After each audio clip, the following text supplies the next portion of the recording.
કચ્છના ગાંધીધામમાં શુક્રવારે એક ચોંકાવનારી ઘટના સામે આવી હતી। શહેરની જાણીતી મહાદેવ હોટલના એક રૂમમાંથી યુવતીનો મૃતદેહ મળી આવતા સમગ્ર પંથકમાં ચકચાર મચી હતી।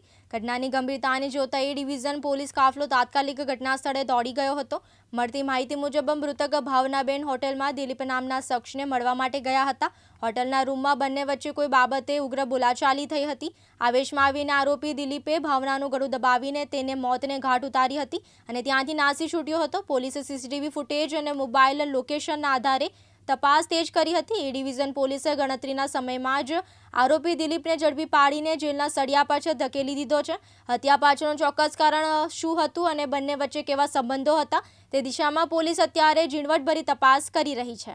મહાદેવ હોટલમાં જે યુવતીની લાશ મળી આવેલ છે એ ઘટના હેઠળ પોલીસ તપાસમાં જાણવા મળેલ છે કે આરોપી દિલીપભાઈ રેવાભાઈ રાઠોડ તથા મરણ જનાર યુવતી પ્રેમ સંબંધમાં હતા તથા આ સંબંધ અંતર્ગત ગઈકાલે બપોરે 12:30ના અરસામાં આ આરોપી તથા યુવતી એ હોટલ મહાદેવ ખાતે મળેલા।